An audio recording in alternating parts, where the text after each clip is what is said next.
खबर हरियाणा के झज्जर जिले से है, जहां भाजपा राष्ट्रीय सचिव ओम प्रकाश धनखड़ ने पार्टी के 11 साल की गुणवत्ता के बारे में जानकारी दिया। खबर के बारे में विस्तार से जानेंगे, लेकिन लेंगे एक छोटा सा ब्रेक और ब्रेक के बाद जल्द हाजिर होंगे।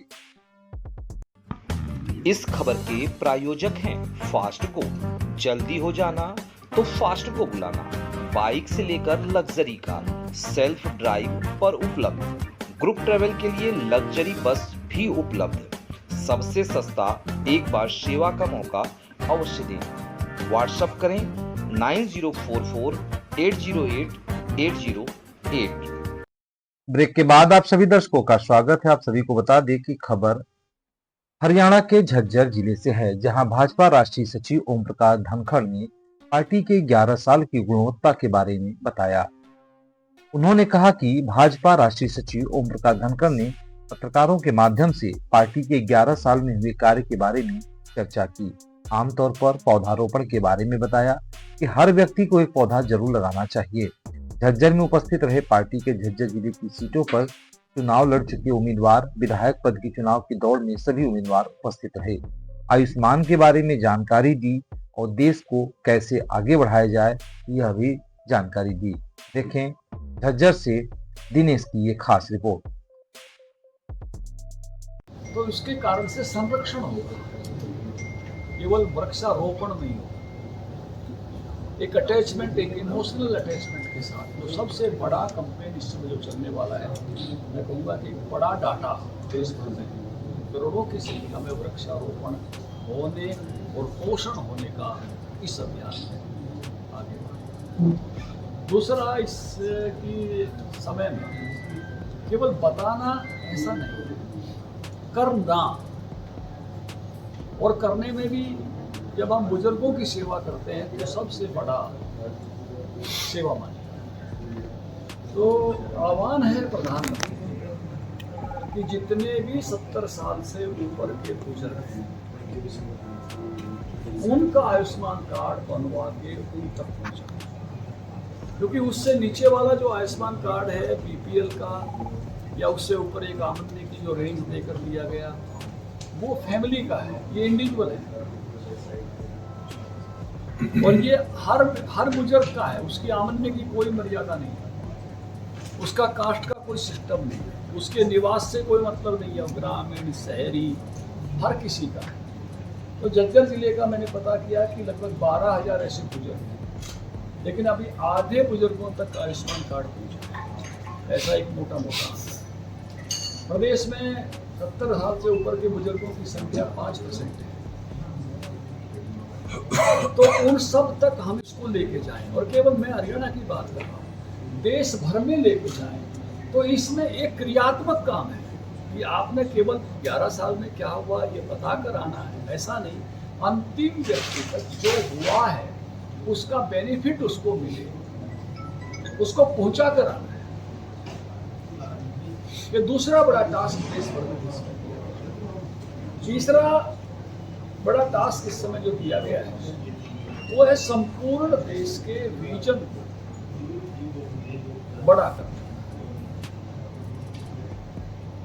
कि हमने केवल 11 साल का बताना नहीं है,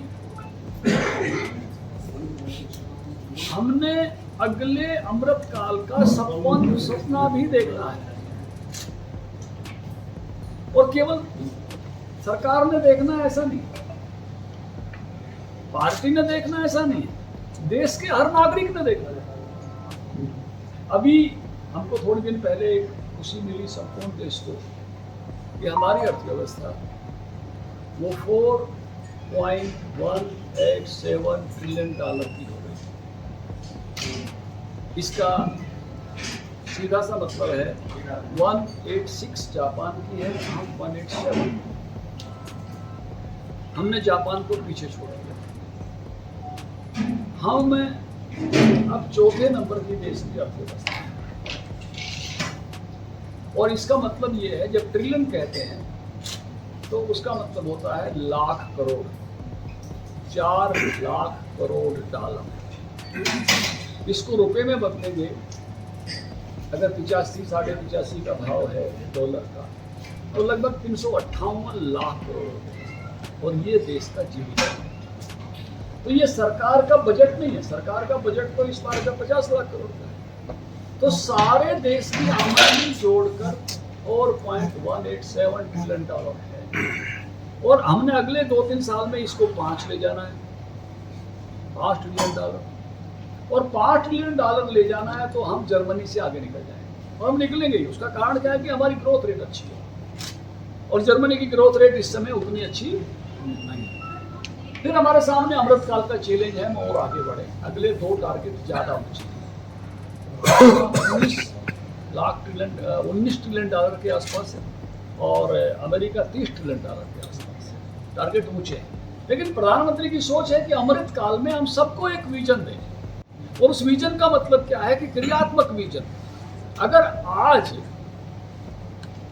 एक इलाके के लोगों की आमदनी औसत रूप से 4 लाख है, वो 5 लाख होगी तो $5 ट्रिलियन पे पहुंचेंगे।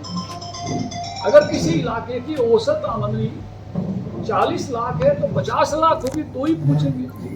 अगर किसी वर्ग की आमदनी 4 करोड़ है, 5 करोड़ साल में पहुंचेगी तो ही पहुंचेंगे। इसमें सबकी आमदनी बढ़ने से ही पहुंचेंगे, क्योंकि ये सरकार की आमदनी नहीं है, ये देश का सकल घरेलू उत्पाद है। सबका बढ़ने से बढ़ेंगे तो देश की संपन्नता बढ़ना, अभी हमारे सामने चैलेंज बहुत है इस विषय। देश की संपन्नता बढ़ना इतना ही विषय नहीं है, देश का इंफ्रास्ट्रक्चर क्या वर्ल्ड लेवल का हमको चाहिए ना। तो अभी वर्ल्ड लेवल पर अभी कई सारी चीजें हमारी अच्छी हुई हैं, लेकिन गैप्स हैं।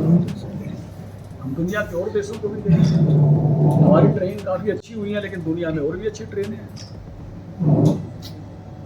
हमारी हवाई सेवाएं अच्छी हुई हैं, लेकिन और भी अच्छी हवाई सेवाएं हैं। हमारे एयरपोर्ट बड़े हैं, बड़ी संख्या में, लेकिन और भी आगे जा सकते हैं।